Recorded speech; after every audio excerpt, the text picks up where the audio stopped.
Hi, it's Eva. I've tried to make this video like several times, and every time when I get to talking about my own story, I just freeze up. So hopefully I'll get it on this try.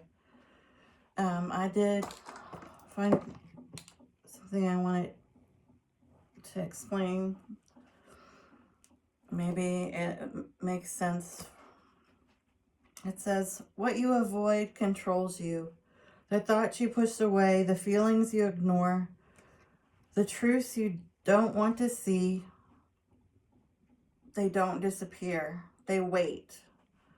And the only way to move forward is to meet them head on.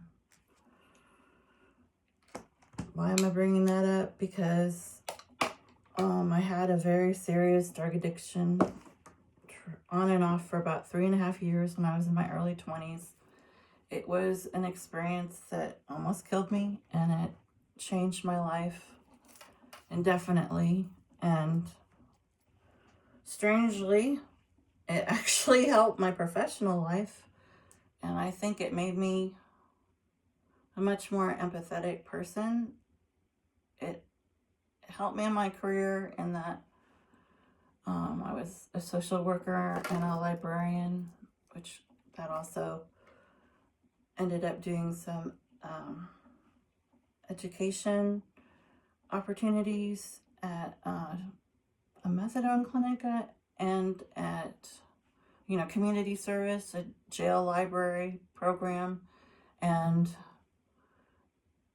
I ended up as a social worker working 3 years pretty much in ERs and dealing with psychiatric assessments and people who had drug and alcohol problems.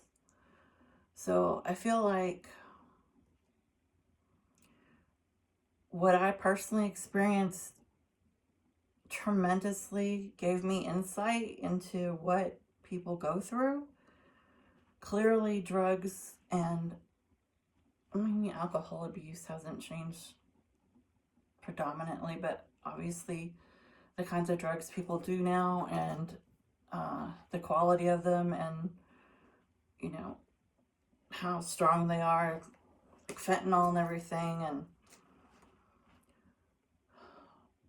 it's a different world than it was when I had a drug addiction, because mine was in the 90s. So that's quite a long time ago. And I was not somebody, honestly, that I think anybody would have thought this would have happened to. And that includes what I thought of myself. I did not, I did drink alcohol, too early. But I was never, it wasn't like my thing for wiping out my memory of all the abuse that had gone on by the time I was graduated from college at 21, which is, I would say, this addiction basically started when I was 21 and a half, and it went through, when I was 24. And I wasn't somebody who partied in college. I would go to parties, but it was not like really important to me. I did not even know that much about hard drugs at all. In fact, I do remember in college that there were some girls on our floor who you could hear them like throwing up, because like the walls were thin and stuff. If I was at my one friend's room, because she was shared a bathroom with them, and it's like, I honestly thought they had an eating disorder. That's how naive I was. It just never even occurred to me that, because our college was super hard, it never, and you had to really like be on it, so I don't even understand how anybody could even graduate if they were addicted to hard drugs there, but that's what they were doing. They were doing heroin. And I remember when I found that out, I was just like, it was just so strange. Like it was like nothing, didn't have any, it didn't mean anything to me. I didn't have any reference point. It was nothing that I was worried about or would ever think I would ever indulge in. And then the reason I read that quote at the beginning about things, that you don't take care of feelings and thoughts and, bad things that you push down and you don't face. I mean, basically that's what happened to me. I had child abuse from my biological mom. I was raped in college. I was in a bad domestic violence relationship with an older man in high school. I had a lot of things that I wasn't addressing. I had a lot of suffering and shame and anger, rage, really, and humiliation, confusion, sadness. Like I had a lot of, I don't know if you'd call it repressed. I just, like, even when I would go to see a therapist, this sounds crazy, but I just wouldn't talk about a lot of the most important, critical, the worst. I didn't tell people the worst things that had happened to me. I told them, like, I don't know, a pretty version of what had happened with my family. And in my family, it was not really drug addiction. That was the huge issue. Is my mom had a schizophrenic, a severe mental illness. She was extremely violent, and I had gotten there had been like incident where she bashed me in the head when I was 4. I had been taken away from her. Her parents ended up raising me. I ended up getting involved with someone like 5 years older than me in high school because I thought if I had this crazy idea. Even when I say it out loud, I feel stupid for saying it, but it's like I did not want to keep continuing to see my mother, who was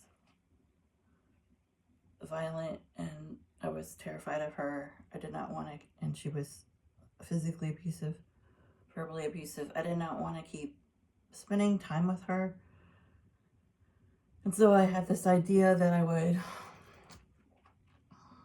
maybe get married early, like because my mother's parents were not going to do anything about, they were not going to protect me against her. That was not going to happen. And I did not know any other way to get out of this situation. So like at 14, I had this idea that I would try to get married by 16, and I thought I would, I don't know why it didn't even occur to me to get emancipated. Like, I guess you can do that from your parents, but literally, I don't know, maybe I was watching too much TV. Like that idea, I had this idea of because I was like in the Bible Belt and in the Midwest, and it just, a lot of people got married early, not that early, but it just seemed like that was a good way to get away from being under 18 and being forced to go through these experiences that were honestly destroying my mental health, and I was not doing well. And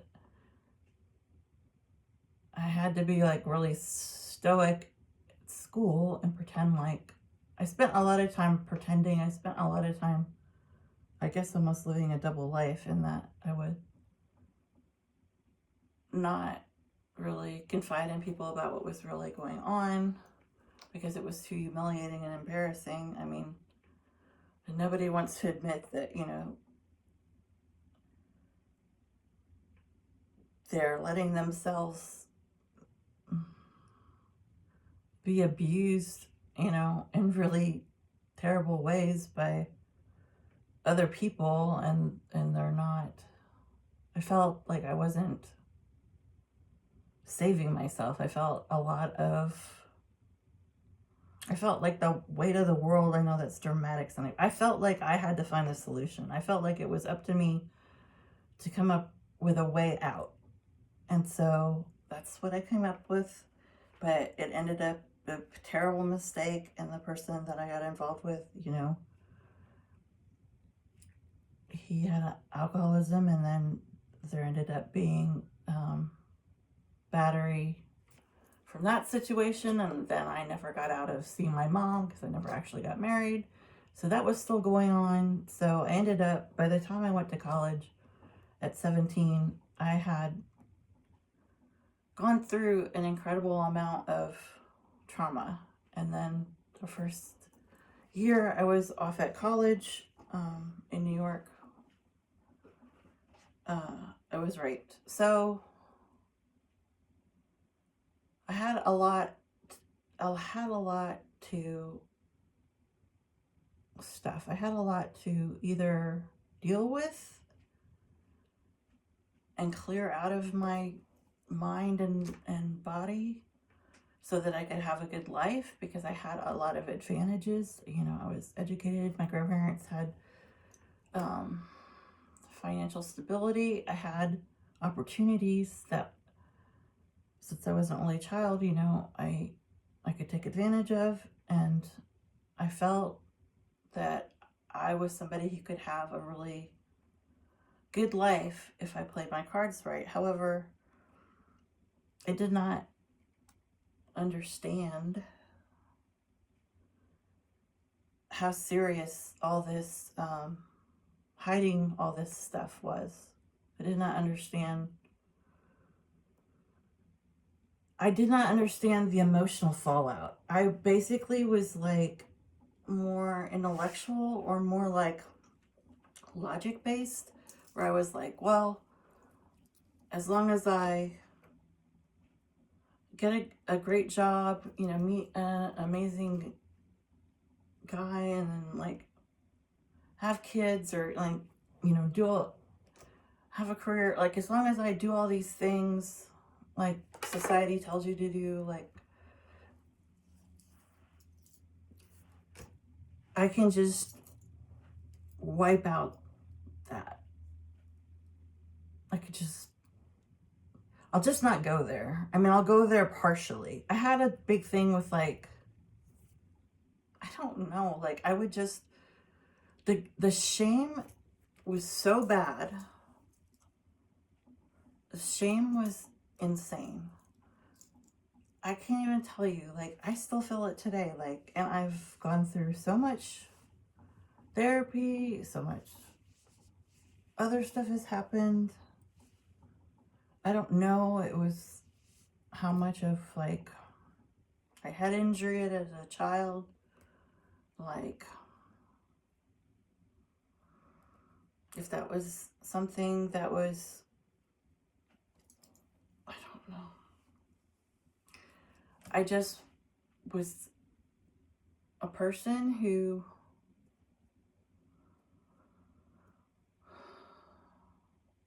did not want to face cleaning up the mess that was all my emotions, all my feelings. I wanted to believe that it was enough that I went through it.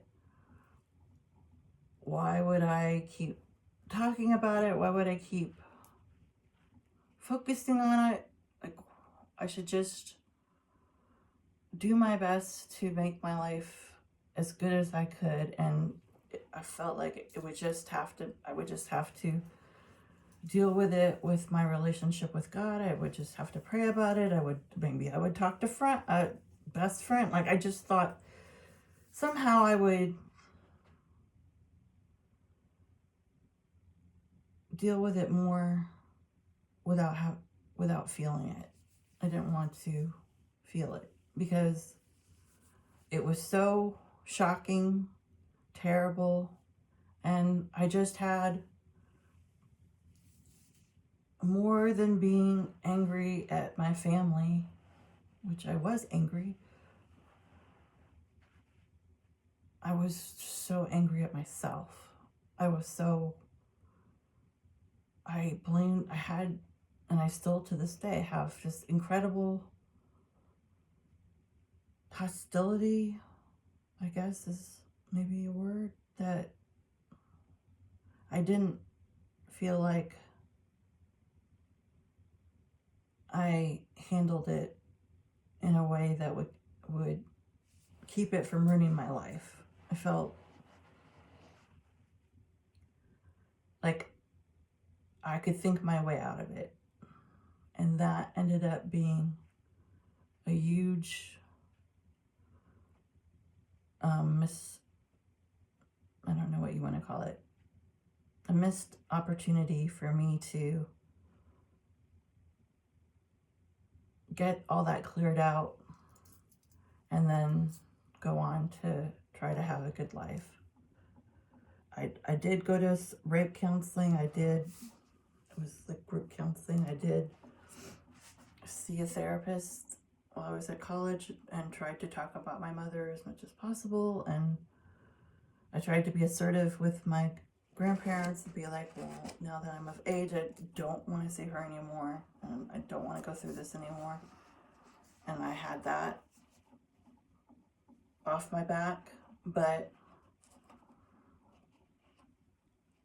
I ended up moving out to California. I thought I would go to graduate school out there. And then when I got out there, I didn't understand what was brewing inside of me. Like, I did not get it. And what ended up happening is, I just got around a crowd of people who were, it sounds stupid now, but they were all going to raves, and it was like, I started doing that, and then I was doing ecstasy, and I guess I did all that for like a year, and then I guess, like they talk about gateway drugs, it's like, I started being involved with someone who, he had been a drug addict, but he was a very functioning drug addict, so it wasn't like you could really tell. And he had, which I didn't know at the time, a previous heroin addiction. And somehow or another, I had already been like kind of having a double life out there, where it was like I was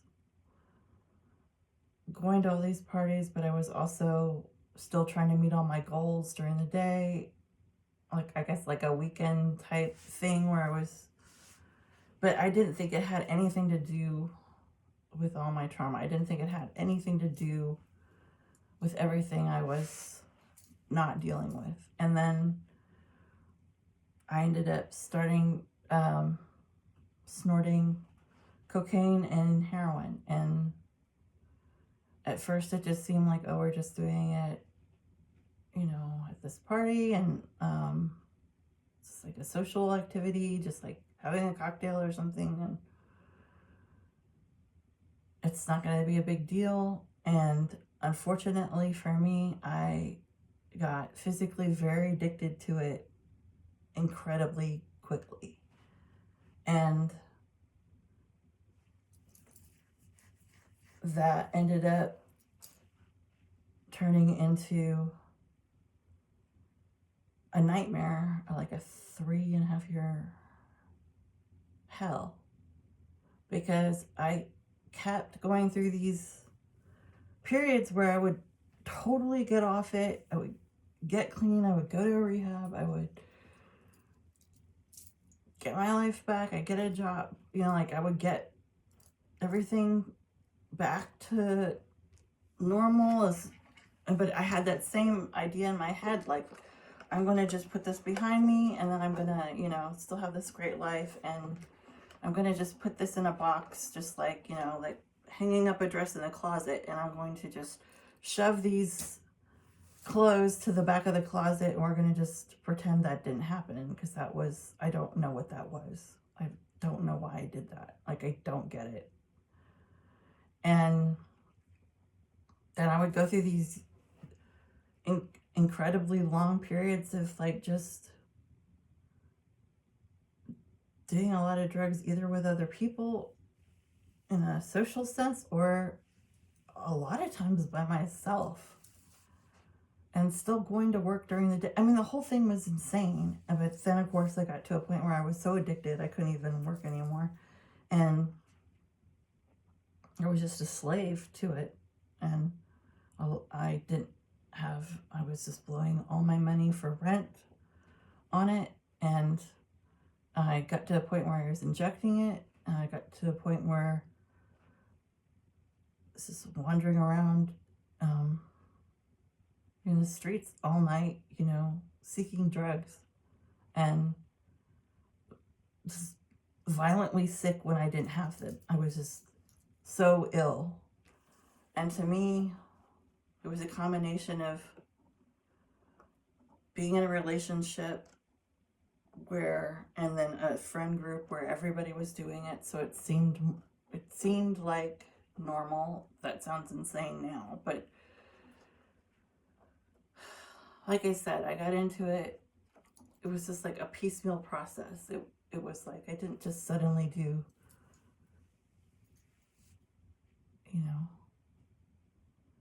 something that's severe. It happened a little bit at a time, and then each time I got to a new level of it, it would be like I would just convince myself that it was a temporary thing. I was not addicted. It was just something I was doing for a period of time, and I was strong enough to get out of it. I was a really strong person. I'd been through all these traumas. Like I could definitely get over this too, whenever I wanted. Did not have a hold on me. But here's the thing: the first time that I snorted heroin, I felt, for the first time in my life, this is like so embarrassing to admit this, but that pain, all that stuff I was stuffing and hiding, the rape, all of it, my mom, the names she would call me, like, her slapping me and kicking me, and my family just covering everything up and pretending like things weren't happening. I mean, I honestly, I don't know what I would do if I had a child who was that mentally ill. I don't think I would handle it well. I don't think I would make good decisions. And, I was in a long marriage where there was drug addiction. When I was, I hadn't done drugs in it's been over 30 years. But, so I was codependent in that relationship. So it's like it came up again, but this time I was on the other side of it.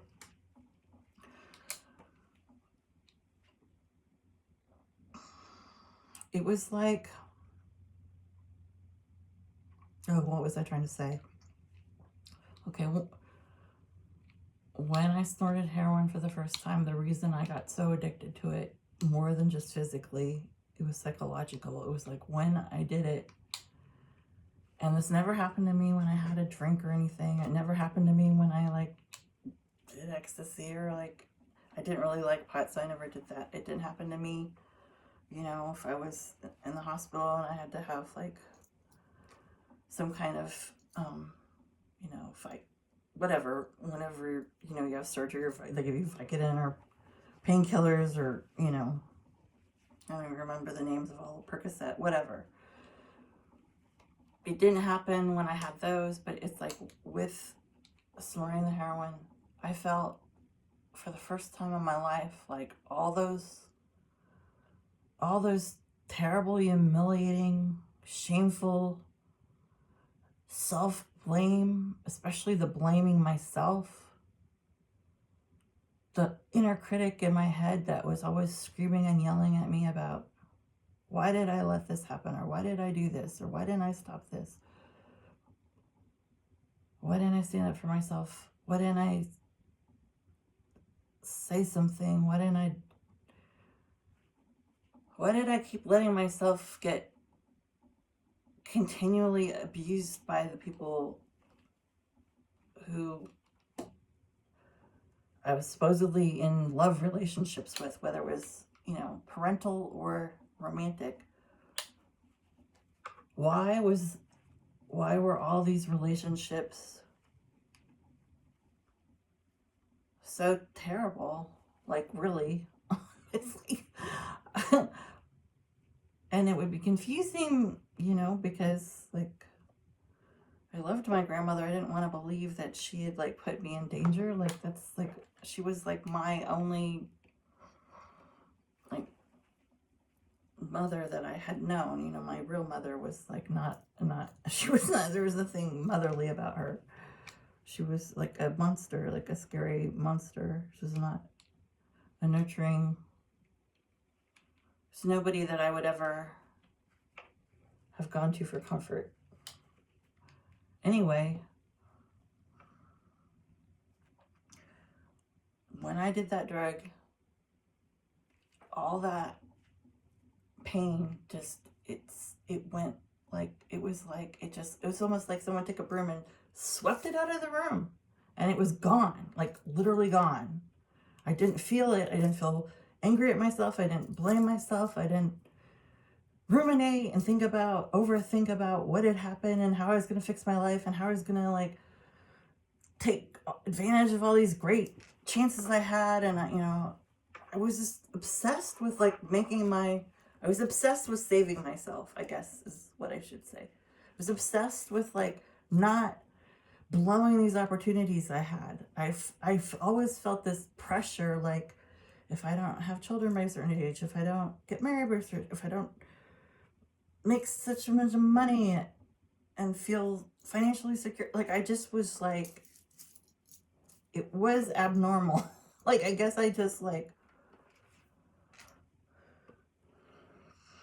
I don't know. I guess I needed, like, the validation of society that I did these things at the certain marks you're supposed to. I guess I needed to feel the validation that I had security and that I had my own home and I didn't have to be scared that someone was going to hurt me, but I ended up getting hurt anyway because I got so married somebody who had a drug addiction. So, I mean, like, what I'm trying to say is, like, every which way I tried to fix my life, like, for the most part, some of the big things would go right, but I still had this terrible, terrible secret, this terrible shame that I could not get rid of at all. Like, could not get rid of it. And then it happened when I did this one particular drug. It would take it away. It would vanish. But here's the thing, is, like, I guess it's a very dysfunctional mess, but I couldn't see it. I was so happy and thrilled that I didn't have those feelings temporarily, that took precedence over whatever mess I was making my life into, or however I looked. I mean, I know I lost an insane amount of weight, and, normally you think, yay, I'm skinny. No, it wasn't like, I did not look good. It was bad. It was like, it didn't look right. It did not look like a skinny person. It looked like a sick person. I ended up getting pneumonia, severely bad, in the hospital for 2 weeks, very, very ill, because I was breaking my body down. And I saw some really, really, really bad things, you know, happened when I was doing drugs, getting drugs, being with other people who were using drugs. I was in New York City and San Francisco. And when you have that lifestyle, you get yourself in all kinds of predicaments and situations that are absolutely like a movie. Like you're just like, how is this happening? Why am I here? Like, what the hell is going on? And I remember, I'm gonna have to close out this video. I'm talking so long, but I just wanted to impart to you, like, so none of this was in vain. Like, I always have this thing where I'm like, I don't want to have gone through all that and then nothing good came out of it, because it was deeply intense, traumatic experience that I still don't understand it. I mean, I still, all these years later, I've tried to look at it and analyze it and figure it out, but it's like, I still don't understand how I got in that pit. Like, all I can say is I got so physically addicted that I was like, I couldn't even like get up and walk across the room if I didn't have, drugs, and I was going back and forth between cocaine and heroin, and, like, it's just ridiculous. It's like you're making yourself up and down, just to make yourself normal, so you're not like violently ill. So it's like you're paying all this money to try to be normal. It's like, I mean, after a while, it gets so ridiculous that you're just like, wait a minute. I was spending all this time trying to get myself on an even keel. Like, shouldn't I just not be doing these things and then I could just be on the even keel in real life? Like, I don't know. Like, all I can tell you is most surreal experience. And I'm writing a memoir right now, a story about my life. And, well, I'm dictating it because I have a disability with my eyes, but that is why I kept doing it, because it got rid of those feelings. And guess what? When I got sober and never had a desire to do that ever again, once I got physically off it, all the feelings came back, and they didn't. And I went through a ton of every self-help book you could ever read, everything you could ever do to therapy to try to help yourself, and all the prayers. I mean,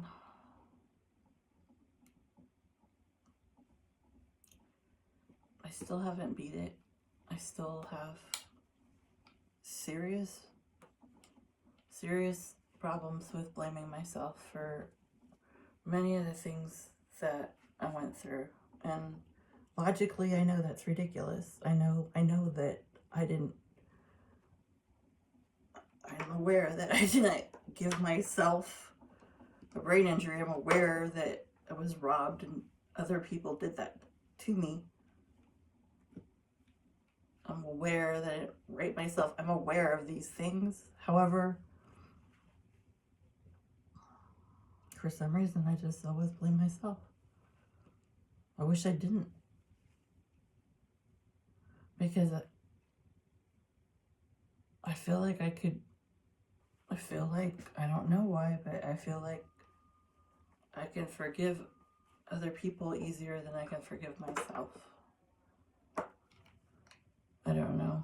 Obviously, I still have a lot more work to do. But I think I just wanted to make this video just to say, people can be extremely self-righteous and moralistic and honestly mean about I mean, I guess they are. I have a good reason to, because being around drug addicts is like a nightmare. But there were things people said to me that, I mean, to this day, I'm just like, I can't believe that people would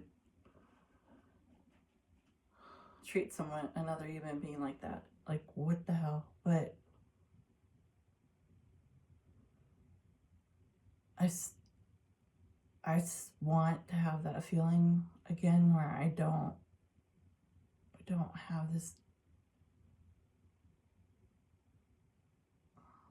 self-blame. But I want to have it naturally. So right now I'm working on, my relationship with God and with my spiritual life, and I'm trying to do it that way. But one day I want to naturally not have those feelings. Like, I'm working with the affirmations and how I talk to myself.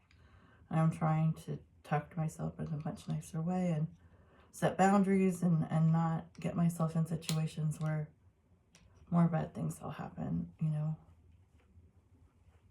Because I understand now that, I just didn't have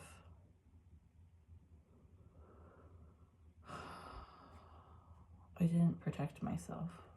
I put myself in many situations where people could take advantage of me, and they did. And, I was raped a second time, was robbed. I'm not going to go into all that, but it's like plenty of additional traumas. And then I hadn't even gotten over the first ones. And I think we should just have more compassion for people who are addicted to drugs and alcohol. I mean, they're fucking annoying. It's annoying. They cause a lot of misery for other people when they're in that addict lifestyle. I'm not advocating for just tolerating that, but I don't think that people are doing this many numbing things. It's so much work to be an addict. It's so much work to go through all that. I don't think people are only doing that for fun. I think millions of people are doing it for the same reason I did, is because there's something painful and terrible in their mind that they have to shut up, and the drugs or alcohol make it shut up. And that's a better way to live, to not have that persecuting you all the time. And I think people do it, whether they're conscious of it or not, to forget, to not have nightmares, to not deal with PTSD symptoms. I think a way to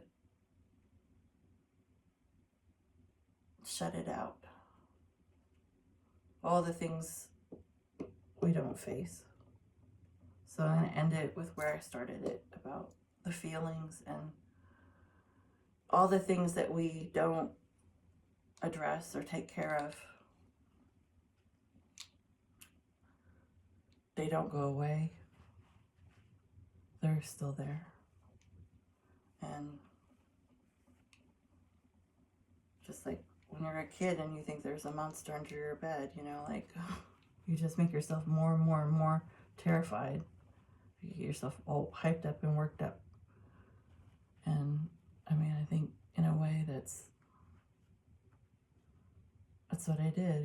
I had the bad things that happened, and then I had my reaction to the bad things that happened, and it was intolerable. So I don't know what the solution is, but try to just think, have more compassion for people, because there's a reason people are doing this. And I don't believe it's all for having a good time. I mean, there are people who, love that lifestyle, but I think there's more people that are doing it to quiet something in them that's, torturing their mind. Not to make a dramatic statement, but I felt haunted by the horrible things that had happened to me or that I had seen. And I felt trapped because I couldn't figure out how to